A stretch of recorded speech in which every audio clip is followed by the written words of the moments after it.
Assalomu alaykum, hurmatli yurtdoshlar. Bugungi ma'lumot 21 avgust sanasi bilan bog'liq pensiya o'zgarishlari haqida bo'ladi. Va bu nafaqat hozir pensiya olayotgan otaxon onaxonlarga, balki yaqin yillarda pensiyaga chiqadigan fuqarolarga ham bevosita tegishli. Men sizga masalani oddiy tilda tushuntiraman. Kimning pensiyasi qayta ko'rib chiqilishi mumkin? Kim hujjatlarini tayyorlab qo'yishi kerak? Kim xavotir olmasligi mumkin? Qaysi xatolar pulingiz kamayib qolishiga yoki to'lov kechikishiga olib keladi?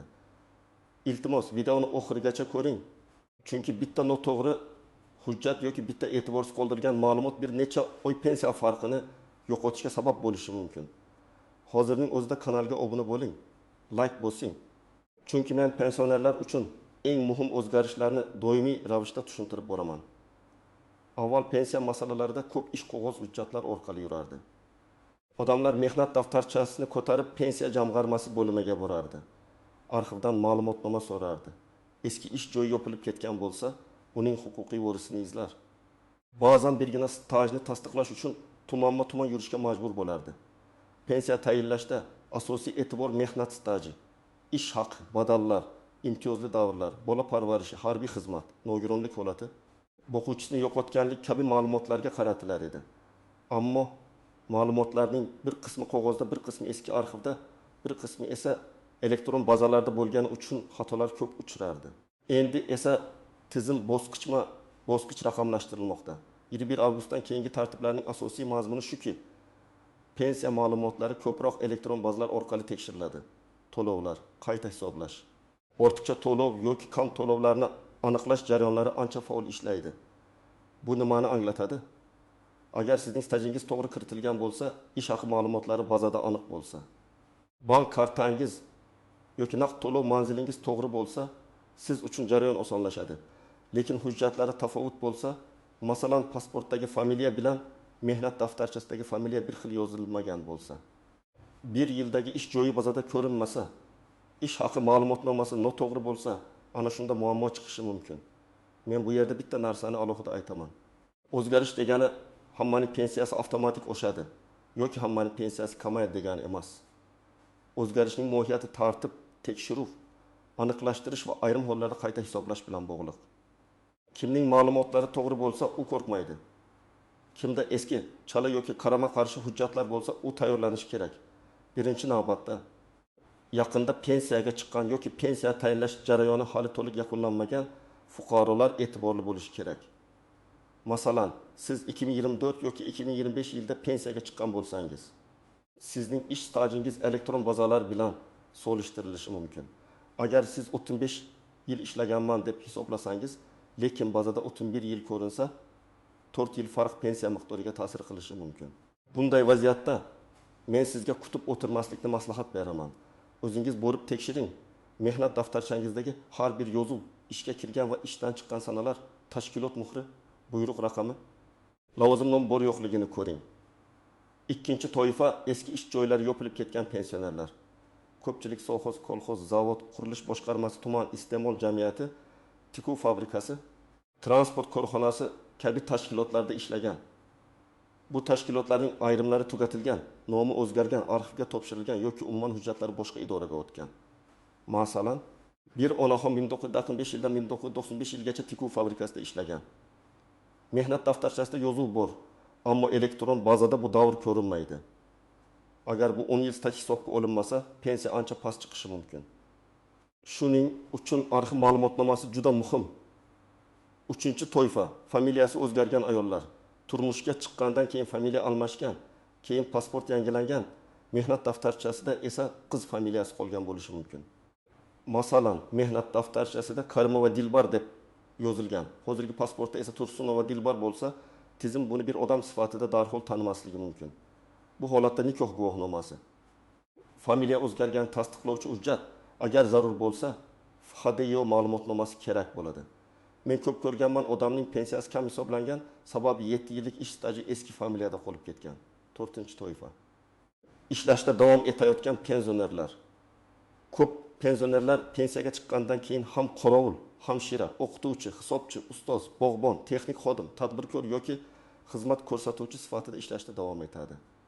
Bu yerda e'tibor beriladigan narsa shuki, ish beruvchi siz uchun ijtimoiy soliq va tegishli hisobotlarni to'g'ri topshirayotgan bo'lishi kerak.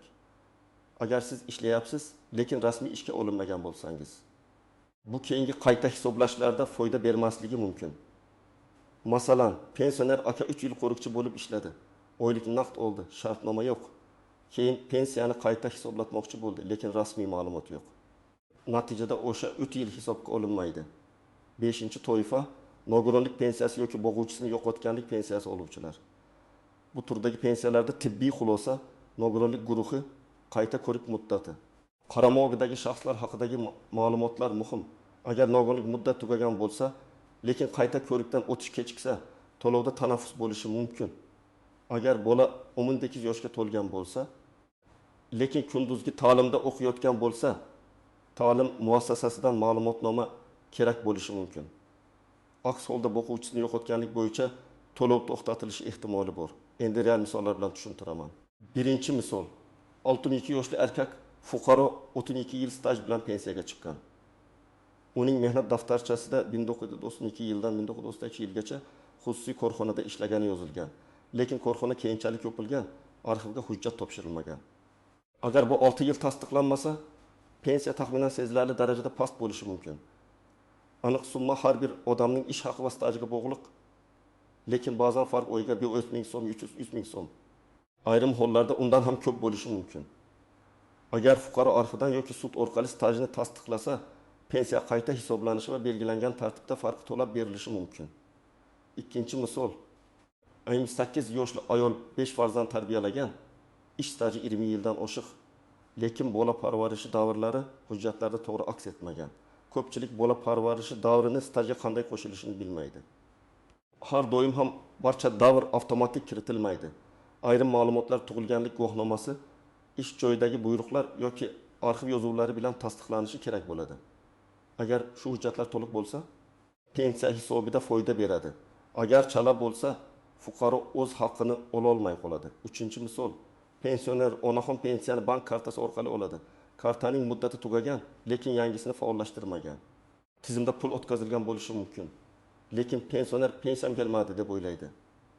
Aslida muammo pensiya jamg'armasida emas, bank kartasida bo'lishi mumkin. Shuning uchun 21 avgustdan keyingi tekshiruvlar va to'lov aniqliklari fonida bank ma'lumotlarini ham tekshirib qo'yish kerak. Karta faolmi? Telefon raqam to'g'rimi? SMS xabarmi ishlayaptimi? Hisob raqam yopilmaganmi? Kimlar xavotir olmasligi mumkin? Agar siz pensiyani muntazam olayotgan bo'lsangiz, pasport ma'lumotlaringiz yangilangan bo'lsa, bank kartangiz ishlayotgan bo'lsa, mehnat stajingiz avvaldan tekshirilgan bo'lsa, qayta hisoblash bo'yicha da'voingiz bo'lmasa, siz vahimaga tushmang. Lekin baribir bir marta o'z ma'lumotlaringizni tekshirtirish zarar qilmaydi. Chunki ayrim xatolar yillar o'tib chiqadi. Eng katta xato mening mehnat daftarcham bor, demak hammasi joyida deb o'ylash. Mehnat daftarchasi muhim, lekin undagi yozuvlar to'g'ri rasmiylashtirilgan bo'lishi kerak. Ishga qabul qilish buyrug'i, ishdan bo'shatish buyrug'i, muhr, imzo, tashkilot nomi, sanalar aniq bo'lmasa, savol tug'iladi. Ayniqsa eski yillarda yozuvlar qo'lda yozilgan, ba'zan siyoh o'chgan, ba'zan sana noto'g'ri qo'yilgan. Masalan, ishga kirgan sana nun-in 1999, ishdan chiqqan sana nun-in yi. 1959 deb teskari yozilib qolgan bo'lsa, tizim buni qabul qilmasligi mumkin. Bunday holatda arxiv hujjati kerak. Ikkinchi xato ish haqi ma'lumotnomasini e'tiborsiz qoldirish. Pensiya faqat stajdan iborat emas. Oylik daromad ham ahamiyatli. Agar sizning eng yaxshi daromad olgan davringiz hujjatlarda ko'rinmasa, pensiya kam chiqishi mumkin. Masalan, odam 2005-2010 yillarida yaxshi oylik olgan, lekin ma'lumot bazaga kirmagan. U esa 1990 yillardagi pastroq maosh bilan hisoblangan. Natijada pensiya miqdori kamroq bo'ladi. Shuning uchun qayta hisoblash imkoniyati bo'lsa, daromad bo'yicha hujjatlarni ham ko'rib chiqish kerak. Uchinchi, nozik jihat ortiqcha to'lov masalasi. Ba'zan tizim tekshiruvida pensionerga avval ortiqcha pul to'langan deb topilishi mumkin. Masalan, nogironlik muddati tugagan, lekin ma'lumot kech yangilangan. Yoki boquvchisini yo'qotganlik pensiyasi oluvchi o'qishni tugatgan, lekin bu haqda xabar berilmagan. Bunday holatda ortiqcha to'lovni qaytarish masalasi chiqishi mumkin. Men bu yerda ogohlantiraman. Agar hayotingizda pensiyaga ta'sir qiladigan o'zgarish bo'lsa, uni yashirmang. Manzil o'zgarsa, bank hisob o'zgarsa, nogironlik guruhi o'zgarsa, o'qish tugasa, ishga kirilsa yoki boshqa huquqiy holat yuz bersa, tegishli idoraga xabar berish kerak. 4-jihat, chet elga chiqib ketgan pensionerlar. Agar pensioner uzoq muddat boshqa davlatda yashayotgan bo'lsa, pensiya to'lovi, ishonchnoma, yashash holatini tasdiqlash kabi masalalar paydo bo'lishi mumkin. Ayrimlar farzandining oldiga ketadi, pensiyani esa kartaga olib turadi.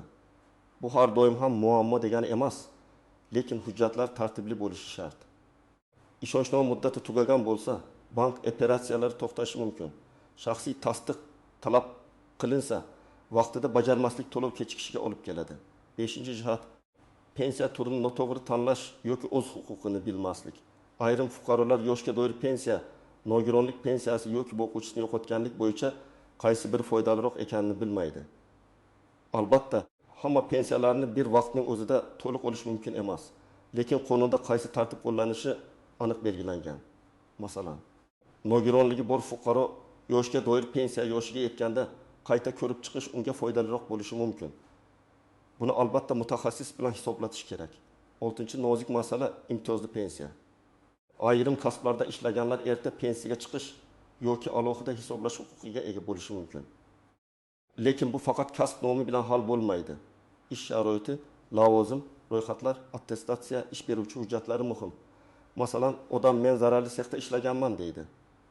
Lekin hujjatda lavozimi oddiy yordamchi ishi deb yozilgan. Zararli sharoit bo'yicha tasdiq yo'q. Bunday holatda imtiyozni olish qiyinlashadi. Shu sababli hujjatdagi har bir so'z ahamiyatli. Endi eng muhim qismga o'taman. Siz nima qilishingiz kerak? Birinchi qadam, shaxsiy hujjatlaringizni bir joyga yig'ing.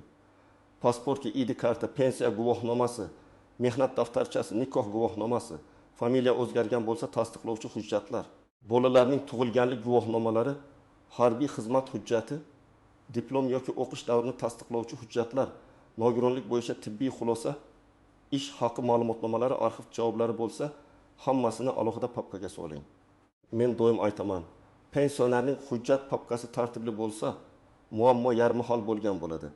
Ikkinchi qadam, pensiya jamg'armasining tuman yoki shahar bo'limiga murojaat qilib, o'zingizning pensiya ishingizdagi ma'lumotlarni tekshirtiring. Savolni aniq bering. Mening umumiy stajim nechta yil, nechta oy, nechta kun hisoblangan, qaysi davrlar kiritilmagan, pensiyam qaysi ish haqi davri bo'yicha hisoblangan. Qayta hisoblashga asos bormi? Shunchaki pensiyam to'g'rimi deb so'rasangiz, umumiy javob olishingiz mumkin. Aniq savol bersangiz, aniq javob talab qilasiz. 3-qadam, agar staj yetishmayotgan bo'lsa, darhol arxivga so'rov bering. Tuman davlat arxivi, viloyat arxivi, sobiq korxonaning huquqiy vorisi, yuqori tashkilot yoki ish beruvchi orqali ma'lumotnoma olish mumkin. Arizangizda ish joyi nomini, ishlagan yillaringizni, lavozimingizni, eski familiyangizni, tug'ilgan sanangizni aniq yozing. Masalan, men 1967 yil may oyidan 1994 yil sentyabr oyigacha falon korxonada tikuvchi lavozimida ishlaganman. Ushbu davr bo'yicha ishga qabul qilish va ishdan bo'shatish buyruqlari hamda ish haqi ma'lumotlarini berishingizni so'rayman. Ariza shunday aniq bo'lsa, javob olish osonlashadi. 4-qadam, bank ma'lumotlarini tekshiring. Karta muddat tugamaganmi? Hisob raqam faolmi? Telefon raqam sizniki bo'lib turibdimi? Bank ilovasida cheklov yo'qmi? Kredit yoki boshqa ushlanmalar pensiya tushumiga ta'sir qilmayaptimi? Shularni aniqlang. Agar pensiyani naqd olsangiz, yetkazib berish manzilingiz to'g'ri ekanini tekshiring. Ko'chib o'tgan bo'lsangiz, eski manzilda qolib ketmang. 5-qadam, agar siz ishlayotgan pensioner bo'lsangiz, ish beruvchidan rasmiy mehnat shartnomangiz borligini va hisobotlar topshirilayotganini so'rang. Oylik konvertda berilsa, ertaga bu sizga foyda bermaydi. Sizning nomingizdan ijtimoiy soliq va boshqa majburiy ma'lumotlar tizimda ko'rinishi kerak. Ish beruvchidan ishga qabul qilish buyrug'i nusxasi, mehnat shartnomasi, oylik ma'lumotnomasi kerak bo'lsa olib qo'ying. 6-qadam, yozma javob oling. Og'zaki gapga suyanib qolmang. Agar pensiya jamg'armasiga ariza bersangiz, ro'yxatdan o'tgan raqamini oling. Agar arxivga so'rov bersangiz, javob xatini saqlang. Agar sizga rad javobi berilsa, uning sababini yozma tarzda so'rang. Chunki keyin shikoyat qilish yoki qayta murojaat qilish uchun aynan yozma javob kerak bo'ladi. 7-qadam, xatolik topilsa, darhol tuzatish jarayonini boshlang. Masalan, familiyada bitta harf xato bo'lsa ham, mayli tushunarli-ku demang. Elektron tizim uchun bitta harf ham farq qiladi. o'g'li va o'g'li, G'aniyev va Ganiyev shah va to'liq ism o'rtasida ham muammo chiqishi mumkin zarur bo'lsa. FHDYO, notarius, sud yoki arxiv orqali hujjatlarni moslashtirish talab qilinadi. 8-qadam pensiyani qayta hisoblash bo'yicha ariza yozishda aniq asos ko'rsating. Masalan, mehnat stajimga 1996 yillardagi ish davrim kiritilmagan. Arxiv ma'lumotnomasini ilova qilaman. Pensiyamni qayta hisoblab berishingizni so'rayman. Yoki ish haqi ma'lumotlarim noto'g'ri olingan. 2008-2012 yillardagi daromadim bo'yicha ma'lumotnomani ilova qilaman. Ariza qancha aniq bo'lsa, ko'rib chiqish shuncha samarali bo'ladi. 9-qadam firibgarlardan ehtiyot bo'ling. Men pensiyangizni 2 barobar oshirib beraman. Ichkarida tanishim bor. Pul bersangiz bir kunda hal qilaman degan odamlarga ishonmang. Pensiya masalasi qonuniy hujjat, staj ish haqi va rasmiy ma'lumotlar asosida hal bo'ladi. Hech kim sizga hujjatsiz, asossiz pensiya oshirib bera olmaydi. Aksincha pulingizni olib ketish yoki sizni noqonuniy ishga aralashtirib qo'yishi mumkin. 10-qadam yaqinlaringizga yordam bering. Ko'p otaxon, onaxonlar elektron portal, bank ilovasi, SMS xabar, arxiv so'rovi kabi ishlarni tushunmasligi mumkin. Farzandlar, nevaralar, qo'shnilar yordam berishi kerak. Lekin yordam berayotganda pensiyaning hujjatlarini begona odamga topshirmang. Karta pin kodini hech kimga aytmang. SMS kodini bermang. Pensiya kartasi bu shaxsiy moliyaviy vosita. Demak, 20 avgust bilan bog'liq pensiya o'zgarishlarining eng muhim ma'nosi shuki, pensiya tizimida aniqlik, elektron tekshiruv, qayta hisoblash va hujjatlarni tartibga solish masalalari yanada dolzarb bo'lmoqda. Kimning hujjatlari to'g'ri bo'lsa, u xotirjam bo'lishi mumkin. Kimda staj, ish haqi, familiya, arxiv, bank kartasi yoki nogironlik hujjatlari bo'yicha noaniqlik bo'lsa, u hozirdan harakat qilishi kerak. Men sizga maslahat beraman, kutmang. Avval o'zingiz tekshiring. Pensiya bu oddiy to'lov emas. Bu sizning yillar davomida qilgan mehnatingizning natijasi. Har bir yil, har bir oy, ba'zan har bir hujjat pulingizga ta'sir qiladi. Agar savolingiz bo'lsa, izohlarda yozing.